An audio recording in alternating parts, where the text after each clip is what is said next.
Muy buenas sean todos y todos, bienvenidos y bienvenidas a IBAT. Es un gustazo tenerlo nuevamente aquí como todos los domingos que hemos estado compartiendo la palabra del Señor. Hoy vamos a tener una clase como siempre muy nutritiva, el espíritu, porque vamos a continuar la clase que estuvimos viendo la vez pasada sobre la experiencia de Pedro, pero ahora no vamos a enfocarnos tanto en Pedro, sino que vamos a enfocarnos en usted y en mí, pero obviamente vamos a tomar nuevamente como ejemplo a Pedro.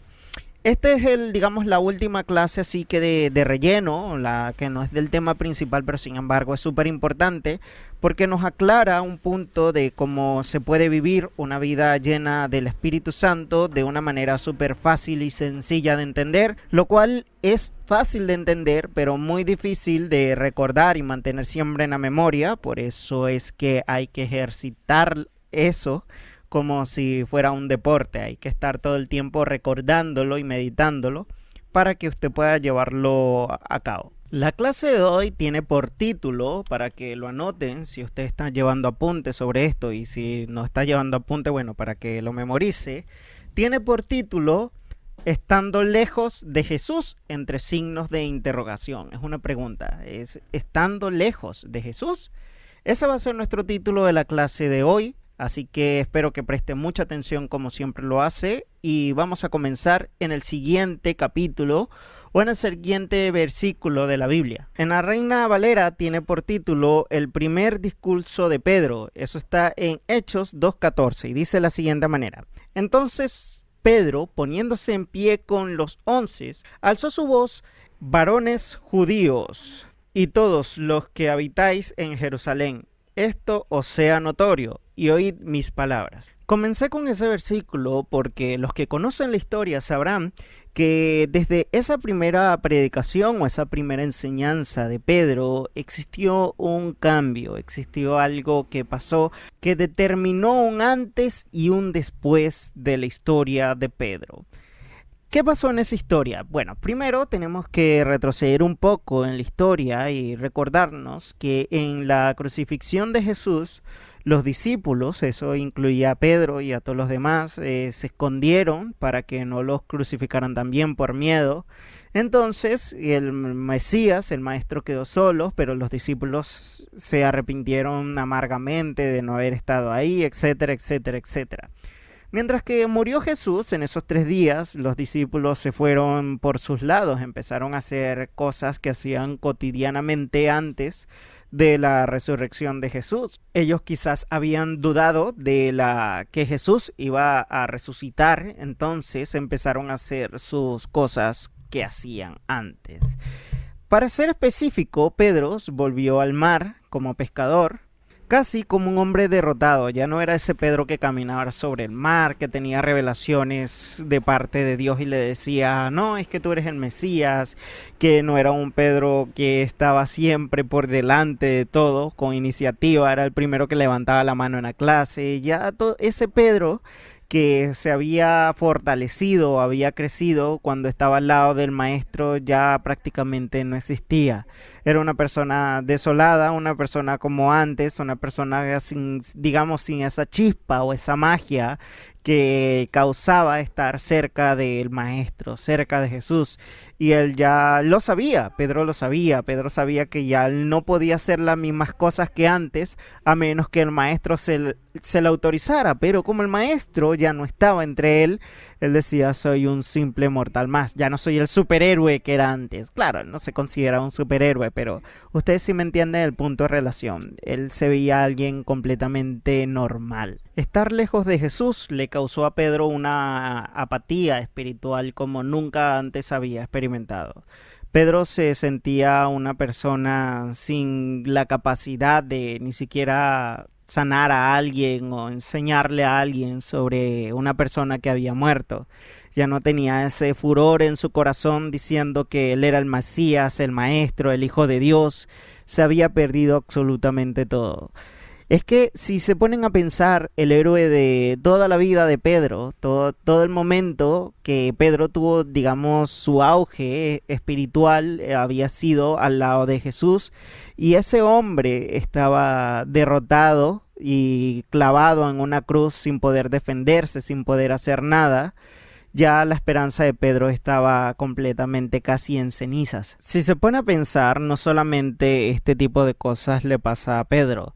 Cualquiera de nosotros que en el momento que decide apartarse de Jesús en su vida, por más que vaya teniendo éxito a nivel del mundo, digamos, en su vida profesional o en su vida de amigos, de amistades, de relaciones sentimentales, siempre se siente ese vacío en el corazón, como esa falta de poder, como si ya no pudieras hacer lo mismo que hacías antes, no sientes esa magia que sentías cuando estabas caminando al lado de Jesús de una manera comprometida, ya no existe lo que antes existía. Entonces no solamente a Pedro le pasó esa apatía espiritual, sino esta apatía le pasa a todas las personas que deciden alejarse del lado de Jesús. Y no me refiero a alejarse de, como muchos dicen, que no, se descarrió y se fue al mundo. No, me refiero a esas personas que todavía tienen fe en Jesús, que es su Salvador, que todavía son nacidas de nuevo, pero por circunstancias deciden dejar a Jesús a un lado y dedicarse a su propia vida. Por eso la Biblia fue escrita para que nosotros pudiéramos tomar ese ejemplo de lo que pasa cuando decidimos soltar la mano de Jesús y comenzar un camino propio. Llega esa apatía, ese deseo de estar donde estábamos antes y volvemos a nuestra vida de pescadores o nuestra vida vacía, donde anhelamos que Jesús resucite al tercer día y nos vuelva a hacer caminar sobre el agua, sanar enfermos, echar fuera demonios con solamente decir su nombre, de tener revelaciones de parte de Dios, de ver los milagros de Jesús. Todos esos días mágicos se acabarán si usted decide alejarse de Jesús, así como Pedro decidió alejarse de Jesús porque él dijo que ya no había más nada que hacer. Entonces llega el tercer día que había dicho Jesús que iba a resucitar y resulta que la promesa se cumple. Jesús sale de la tumba, se encuentra con algunas personas y Jesús se acuerda de su discípulo más salido que un balcón y más metido que una gaveta, el famoso Pedro, aquel discípulo que se parecía al sistema de sugerencia de Google, que tú no estás terminando de escribir una palabra ya cuando te dice lo que tú intentas decir aunque no quieras decir eso. Entonces Jesús dice: voy a visitar a ese discípulo que anda todo triste y llorando como un perrito abandonado porque pensó que no iba a resucitar. Y Pedro estaba un día soleado en su barca, lanzando la red de un lado a otro, pero sin éxito, no podía pescar nada. Algo cansado, enojado, nostálgico y ya resignado a regresarse a la orilla, pero ¿qué va? No había nada que hacer porque ningún pez quería entrar a la red. En eso escucha una voz desde la orilla que le grita: ¡inténtalo del otro lado! Y Pedro quizás pensó que era algún pescador normal que le estaba aconsejando porque había visto algo que no había visto, así que lanzó la red del otro lado de la barca y resulta que se le inunda de peces nuevamente y dice: este truco ya me lo conozco. Este truco ya me lo hicieron una vez y ya sé de quién es. Y cuando voltea no era nada más y nada menos que Jesús, el Mesías, estaba esperándolo desde la orilla, agitándole los brazos y gritándole: ¡Pedro, ven, desayunemos! Mi opinión, esa es una escena que a mí me gusta muchísimo, es una escena que siempre he guardado en mi corazón, el reencuentro de Pedro con Jesús después de la resurrección, porque yo muchas veces he estado en ese lugar donde estuvo Pedro, en esa barca. Yo he estado desolado, he estado triste, he estado desanimado, deprimido, he estado sin esperanza, sin sueños, sin ilusiones, y de repente escucho una voz a lo lejos que me dice: inténtalo de nuevo. Escucho una canción que me recuerda a las épocas bonitas que estuve caminando al lado de Jesús, o alguna palabra o algún recuerdo, y siempre el maestro a mí también me sorprende desde la orilla gritándome: vuelve a intentarlo, vuelve a hacerlo, no te rindas. Y me invita a desayunar como invitó a Pedro en ese día, y vuelvo a los caminos y a estar caminando al lado de Jesús. Por eso es que me gusta tanto esa escena, por eso es que me gusta interpretarla también, o hacer o imaginármela ese reencuentro, porque yo he estado ahí y sé lo que se siente que el maestro te vuelva a llamar. Luego de ese encuentro, Pedro se llenó nuevamente de sus fuerzas, se llenó de las ilusiones, se llenó de ese amor, se llenó de la pasión de predicar el evangelio y tuvo que ver la despedida de Jesús como descendía al cielo en una nube, con la promesa de que algún día iba a volver, pero esta vez él dijo que no los iba a dejar solo, que le iba a dejar a su espíritu para que estuviera con nosotros y con ellos hasta el fin de los días. Entonces los discípulos se comienzan a reunir, empiezan a congregarse entre ellos, esperando esa promesa cuando el Espíritu del Señor descendería sobre ellos y serían bautizados por el Espíritu Santo y tendrían la capacidad de ser llenos del Espíritu Santo también desde ese momento que Jesús o Dios decida cuál va a ser el primer bautismo del Espíritu Santo, y eso se conoce en el libro de Hechos como el día de Pentecostés. El capítulo 2 de Hechos describe toda esta historia, que se la voy a resumir, que a partir del versículo 1 del capítulo 2 de Hechos comienza a narrar la historia del día de Pentecostés. Dice que estaban todos reunidos, unánime, y de repente un estruendo del cielo vino como un viento. Dice que era como un viento, no era literalmente un viento, sino un ejemplo de un viento, el cual soplaba por toda la casa donde estaban. Entonces empezaron a hablar varios tipos de lengua, no necesariamente lenguas angelicales, sino dice varios tipos de lenguas según el Espíritu le daba a cada uno de ellos. Y los escuchas que estaban alrededor de esa casa empezaron a preguntarse, ¿estos no son galileos? ¿Por qué hablan en nuestro idioma? ¿Por qué pueden oírnos en nuestra lengua? Es decir, que supongamos, usted actualmente habla español porque me está escuchando en español, o quizás hable otra lengua, pero de repente sin saber podía entender y interpretar otra lengua, podía hablarla. Entonces usted va, por ejemplo, a Alemania y el Espíritu le da que hable alemán y los otros dicen, pero este no es que habla hispana, ¿cómo es posible que pueda hablar alemán actualmente? Eso es más o menos lo que estaba pasando ahí. Entonces esos oyentes externos estaban confusos porque no se explicaban cómo podían dominar su lengua y por qué otros hablaban en otro tipo de lenguas, en otros idiomas, y estaban todos completamente atónitos de lo que estaba pasando. Porque la Biblia dice que entre las nacionalidades que habían ahí estaban personas de Judea, de Capadocia, de Asia, de Filipinas, de Egipto, de África, de muchos sectores y muchos lugares estaban reunidos en esa casa y de repente ¡pum! Hablaban todos en un idioma entendible de donde estaban actualmente y todos estaban así como maravillados, como que ¿qué está pasando? Dios mío, estaban así. Y la Biblia dice, más otros que no se sorprendieron, sino que se fueron, digamos, al campo de la ignorancia y no preguntarse el por qué, sino de una vez sacar conclusiones, comenzaron a burlarse y a decir que ellos hablaban así porque estaban borrachos, porque estaban locos, porque habían tenido cosas extrañas o estaban inventando ese idioma, estaban burlándose en resumen. Y aquí ocurre algo completamente interesante. Las personas que estaban reunidas en ese instante estaban siendo llenas o bautizadas por el Espíritu Santo. La palabra llena lo pone la Biblia de la Reina Valera, más otras traducciones dicen que estaban siendo llenados del poder del Espíritu, que no es la llenura del Espíritu Santo que estamos conversando actualmente, sino el poder que todos recibimos al momento de nacer de nuevo, y eso lo vimos en las clases pasadas de esta misma serie, de las capacidades que uno tiene de hacer y de poder decir cuando uno tiene ese bautismo del Espíritu Santo por nacer de nuevo, ya cuando el Espíritu Santo mora y estamos completos en Jesús. Eso estaba ocurriendo en ese momento. Ellos estaban siendo completados en su vida espiritual porque el Espíritu Santo comenzó a morar dentro de ellos. Otras traducciones son más específicas, dicen esto, estaban siendo llenados del poder porque estaba viviendo el Espíritu Santo a partir de ahora dentro de sus corazones, como lo había prometido Jesús.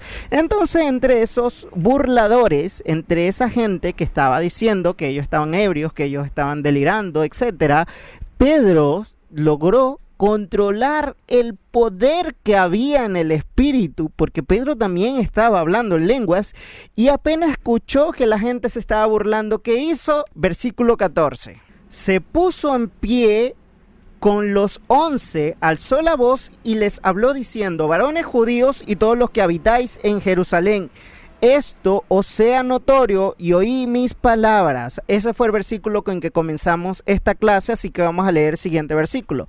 Porque estos no están ebrios como vosotros suponéis, puesto que es la hora del tercer día. Para los que no saben, la hora del tercer día es las 9 de la mañana en nuestro horario, o sea, cuando son las 9 de la mañana ya podemos decir que es la hora del tercer día. Entonces Pedro está diciendo, estos no están ebrios, apenas está comenzando el día y a esa hora se solía abrir las casas de oraciones, o se solían reunir ellos para comenzar a orar. Ese era el horario que tenían establecido. Entonces Pedro, después de haber dicho eso, que era muy temprano, así que no había duda que estaban sobrios, no estaban ebrios, así que comienza con el versículo 16 diciendo, mas esto es lo dicho por el profeta Joel. ¿Quién dijo eso? El profeta Joel. Y en los postreros días, Dios, derramaré de mi espíritu sobre toda carne, y vuestros hijos y vuestras hijas profetizarán, y vuestros jóvenes verán visiones, y vuestros ancianos soñarán sueños. De cierto, sobre mis siervos, sobre mis siervas, en aquellos días derramaré de mi espíritu, y profetizarán, y daré prodigios por arriba en los cielos y señales abajo en la tierra, sangre y fuego y vapores de humo. El sol se convertirá en tinieblas y la luna en sangre, antes que venga el día del Señor grande y manifiesto, y todo aquel que invocare el nombre del Señor será salvo, y todo aquel que invocare el nombre del Señor será salvo. Para los curiosos, eso está en Joel, capítulo 2, versículo del 28 al 32. Aquí tenemos que tomar en cuenta dos cosas. Primero, Pedro usó la Biblia para poder explicar algo que estaba sucediendo en ese instante. Él se recordó la promesa, o digamos la profecía de Joel, sobre ese acontecimiento que estaba sucediendo en ese instante. Es decir, que desde ese preciso momento en adelante es que se cumple esa profecía. Actualmente esa profecía sigue en pie. No es que va a suceder a futuro. Eso ya está sucediendo. Ya aparece lo que Joel profetizó, ya está actualmente aquí. No es como muchos dicen, no, señores, acuérdense que en los postreros días profetizarán señalando el futuro. No, ya eso ocurrió y te puede pasar a ti y me puede pasar a mí. Tú puedes hablar en lengua, yo puedo hablar en lengua, yo puedo profetizar, aunque la palabra profetizar ahí es enseñar o predicar, no es profetizar sobre un acontecimiento futuro. Entonces podemos profetizar con todo el poder porque somos bautizados con el Espíritu Santo y nuestra misión ahora es ser llenos del Espíritu Santo, pero el bautismo, el poder, ya lo recibimos, ya somos capaces de poder demostrar o derramar todo ese poder entregado por el Señor. Más que todo el que confiese con su boca para salvación, éste será salvo. Entonces tenemos que usar la Biblia para poder explicar acontecimientos que están sucediendo en estas congregaciones. Si no es bíblico, no viene de parte de Dios. Si es bíblico, viene de parte de Dios. Es súper importante. Pedro lo sabía y por eso aplicó ese principio bíblico y dijo, si es de Dios, tiene que ser una promesa de Dios, porque Pedro ya había sido entrenado para creerle a Jesús. Él dudó, pero después que vio a Jesús resucitado, dijo, yo más nunca dudo de este hombre, yo más nunca dudo, este es el Hijo de Dios, sí o sí, si me dice que mañana viene es porque mañana viene, ya yo no tengo ningún tipo de duda. Ese nivel de fe es que nosotros tenemos que llegar a creer en Jesús, creer en la palabra de Dios.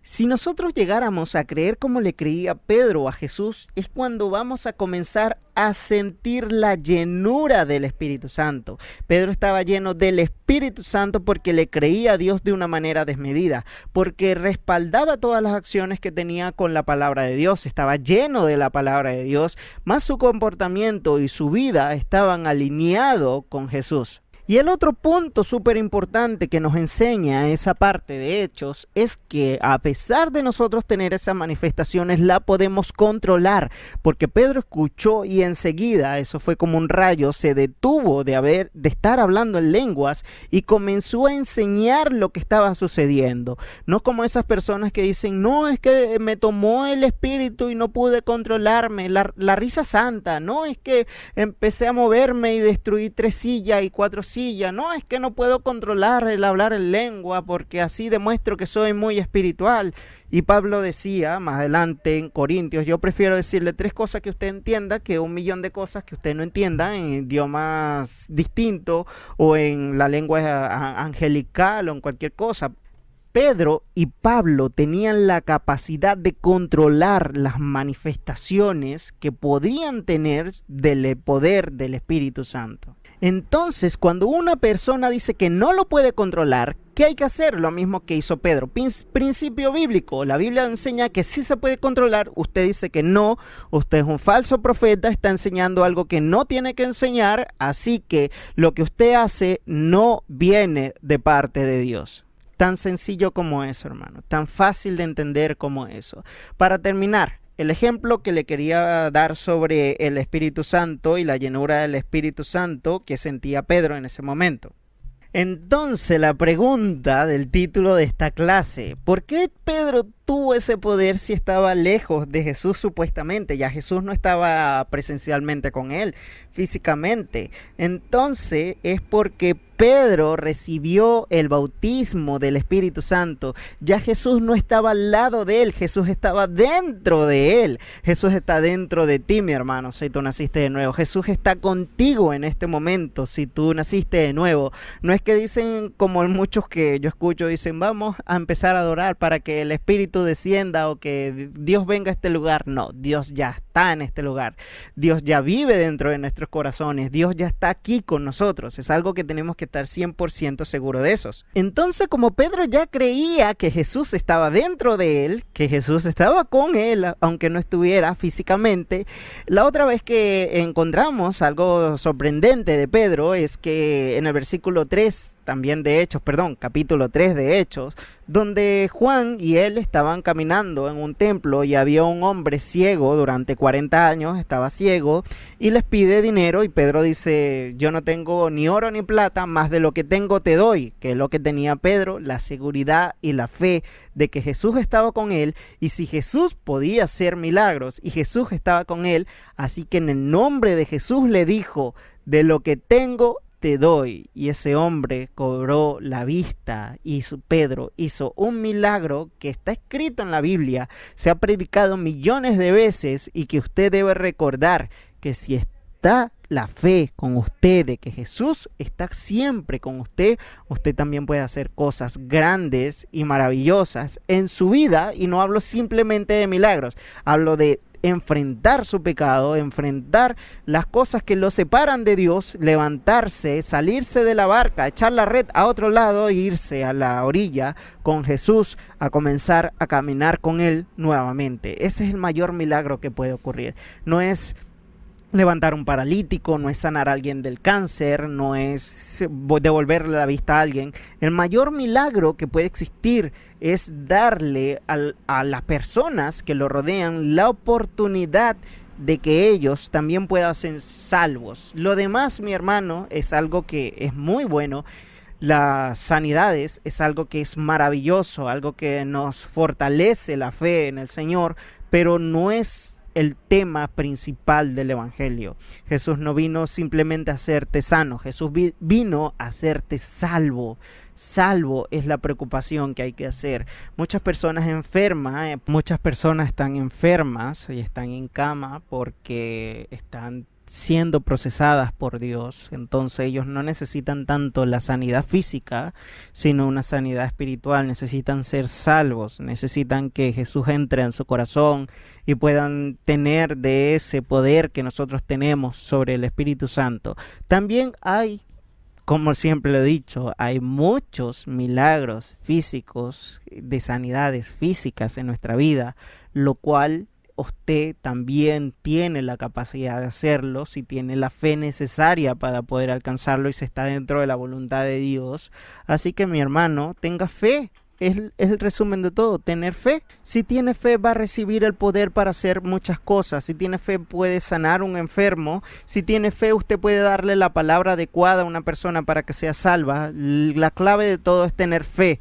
La duda es el principal enemigo del cristiano. Siempre lo he dicho, lo dije en la clase pasada y lo vuelvo a repetir en esta. Mucha gente dice, no, sí, yo tengo fe que Dios lo va a poder hacer, pero se la pasan como la hermana de Lázaro llorando y diciendo, si hubieras estado aquí, Jesús, a tiempo, mi hermano Lázaro no se hubiera muerto. O sea, es una fe ficticia, una fe que no es fundamentada, es una fe como que yo le digo, una fe que te autoconvences que tú tienes fe, mas no demuestras que tú tienes fe. El libro de Santiago, él derrumbó este esquema y dice, demuéstrame tu fe por tus palabras, yo te muestro mi fe por mis obras. Si Jesús dice, tranquilos, yo he vencido al mundo, si Jesús dice, confiad en mí, aunque llore, aunque esté derrotado, aunque esté triste, aunque esté deprimido, en mi corazón va a estar la paz del Señor, porque yo sé que de esa situación yo voy a salir victorioso, y si no salgo victorioso de la manera que yo quiero, Dios me va a dar la victoria de la manera que Él quiere para mi propio bien. Entonces, mis hermanos, caminar llenos del Espíritu Santo, en resumen, es creer que Jesús está contigo. Si tú crees que Jesús está a tu lado, te vas a cohibir de pecar. Si tú crees ciegamente que Jesús está contigo en todo momento, te vas a creer el ser más poderoso de esta tierra para salvar, para liberar, para restaurar. Te vas a creer con la capacidad de poder enseñarle a otro acerca de esa persona, como una canción que dice, yo soy un don nadie cantando o enseñando de alguien que Él salvó al mundo. Un don nadie hablando del ser más hermoso de este planeta. Como yo soy un don nadie, hermano. Yo por eso no he dado mi nombre, yo no he dado quién soy, porque a mí no me importa si la gente me reconoce o no me reconoce.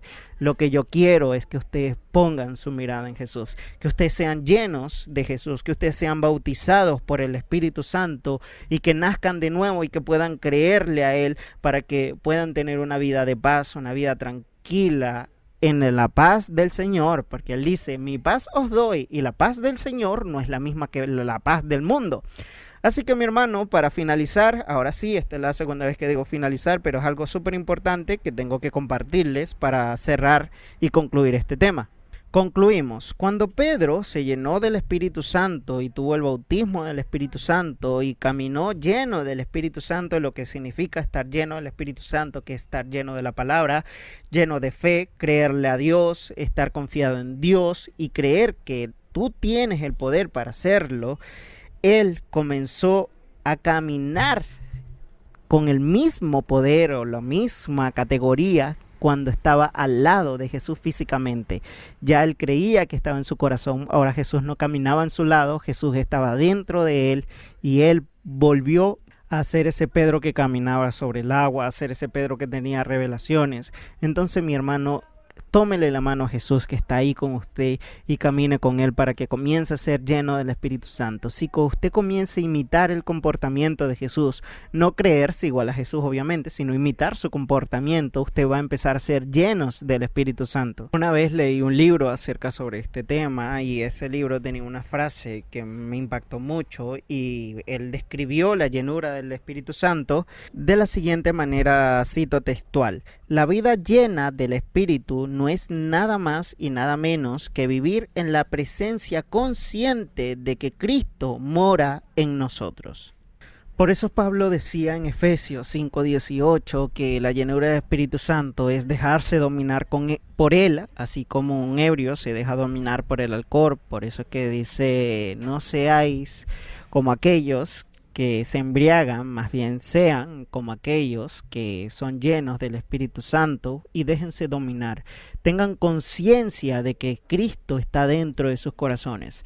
Cuando lleguen al cielo, mi hermano, usted no va a encontrar a alguien completamente desconocido. Va a encontrar una persona que estuvo con usted desde el momento que entró en su corazón hasta el momento que parta. Usted se va a reencontrar físicamente con Jesús porque actualmente usted vive con Jesús.